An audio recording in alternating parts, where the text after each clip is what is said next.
Hello everyone, welcome to Ashok academy. ये अपना 8वां lecture है। ठीक है, इसके पहले के अगर 7 लेक्चर आपने नहीं देखे होंगे तो वो देख लीजिए। अपन ने 7वें लेक्चर में देखा था कि major losses of transformer are classified into 2 type. पहला था कॉपर लॉस, फिर उसके बाद क्या था आयरन लॉस, और आयरन लॉस के और दो सब टॉपिक थे। क्या था वो eddy current loss and hysteresis loss. ठीक है, तो अपन आज देखेंगे आयरन लॉसेस, और इसको ही क्या कहते हैं, कोर लॉसेस कहते हैं। आयरन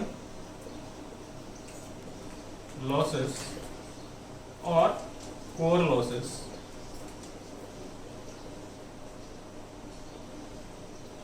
इसको कोर लॉसेस क्यों कहते हैं? क्योंकि ये कोर पार्ट में जो ट्रांसफार्मर की कोर रहती है,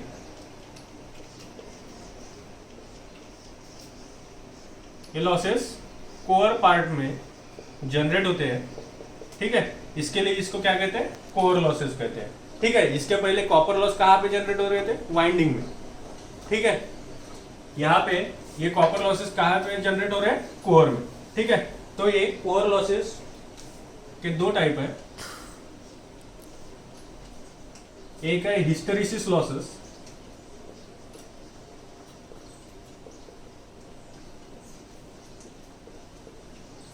एंड दूसरा है एडी करंट लॉसेस।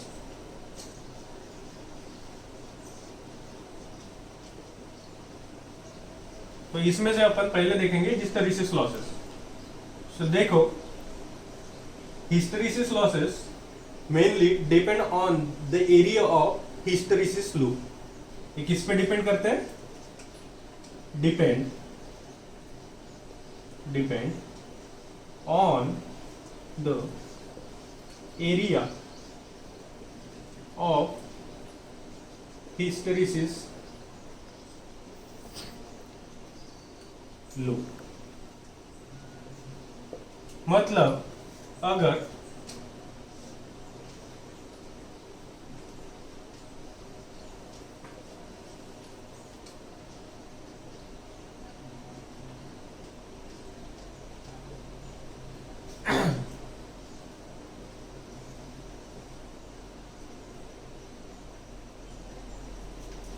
ये जो स्ट्रक्चर दिख रहा है इसको क्या कहते हैं अपन, हिस्टेरिसिस लूप। इसका एरिया जितना बड़ा होगा उतना ही अपना हिस्टेरिसिस लॉस क्या होगा, ज्यादा होगा। ठीक है, मतलब अपना हिस्टेरिसिस लॉस किस पे डिपेंड कर रहा है, मटेरियल ऑफ कोर। ठीक है, कोर के हिस्टेरिसिस लूप के एरिया पे। ठीक है, तो हिस्टेरिसिस लॉस कम करने के लिए अपने को क्या करना पड़ेगा, तो ऐसा मटेरियल अपने को कोर बनाने के लिए लेना पड़ेगा कि जिसका हिस्टेरिसिस लूप एरिया क्या हो, कम हो। तो अपन हिस्टेरिसिस लॉसेस कम करने के लिए क्या करते हैं, to minimize hysteresis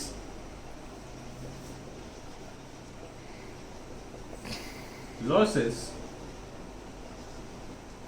choose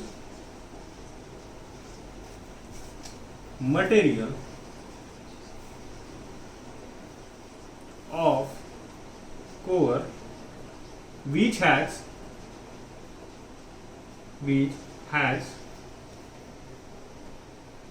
less or small area of hysteresis loop। क्या है, अपन क्या ट्राई करेंगे कि ये जो हिस्टेरिसिस लूप का एरिया ज्यादा है इसको क्या कम, ऐसा मटेरियल क्या करेंगे अपन, चूज करेंगे to make core of transformer. ठीक है, तो देखो अपन जनरली यूज करते हैं, अपनी कोर किसकी बनी रहती है, स्टील। ठीक है, तो फिर इसमें क्या करते हैं 3 to 4% सिलिकॉन ऐड करते हैं, add to minimise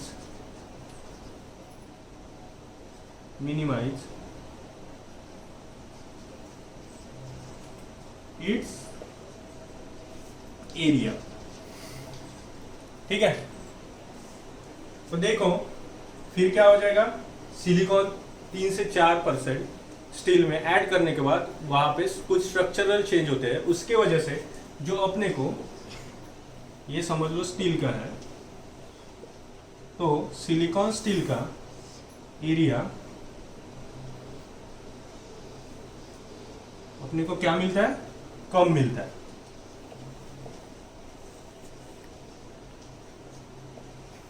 silicon steel का एरिया अपने को क्या मिलता है, कम मिलता है। उसके वजह से अपने क्या हो गए, हिस्टैरिसीस लॉस क्या हो गए, कम हो गए। ठीक है, अभी देखेंगे हिस्टैरिसीस लॉस का फॉर्मूला। हिस्टैरिसीस लॉस का formula WH is equal to eta B⁻⁴ X F into V। ठीक है, ये क्या है, हिस्टैरिसीस लॉस का फॉर्मूला। इसमें where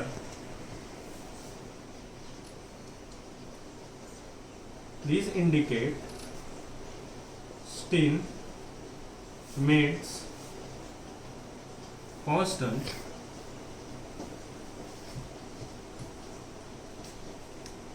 V max value. V max indicate maximum flux density of core।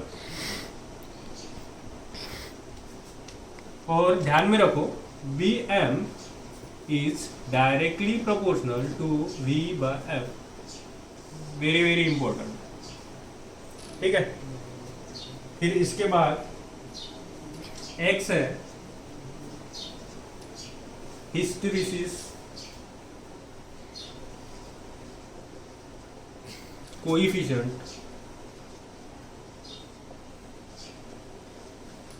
Of material. ये क्या करेगा, material to material hysteresis coefficient क्या करेगा, वेरी करेगा। अपन जनरली ऐसे कंसीडर करके चलते हैं कि ट्रांसफार्मर की कोर सिलिकॉन स्टील की बनी रहती है, इसके वजह से X की वैल्यू है X और silicon steel is equal to 1.6। ठीक है, इसको क्या लेते हैं अपन 1.6। F है फ्रीक्वेंसी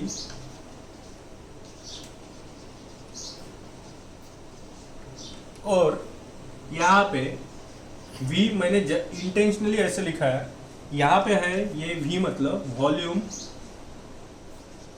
ऑफ कोर।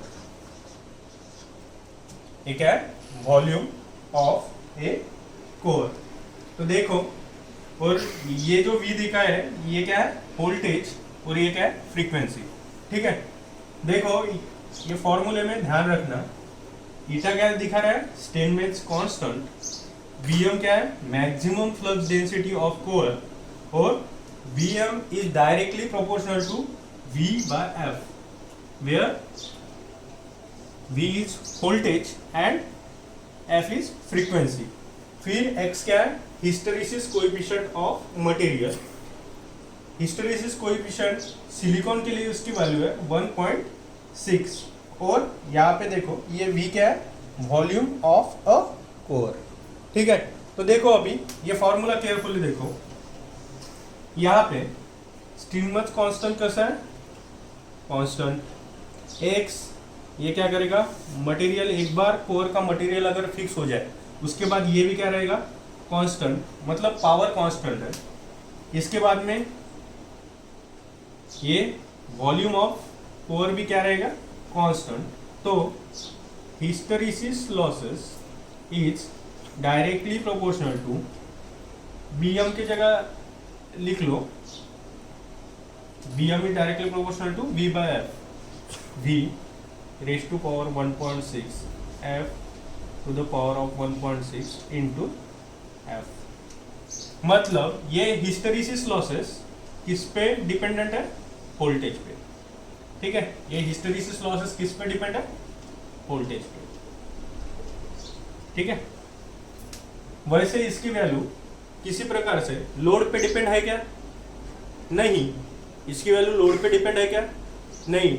देयरफॉर ये आयरन लॉस और कोर लॉस को क्या कहते हैं? Fix losses.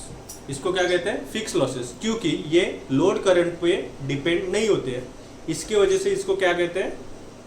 Fix losses. ठीक है, इसकी वैल्यू क्या रहेगी? पूरे ऑपरेशन में फिक्स रहेगी। ठीक है, थैंक यू गाइस।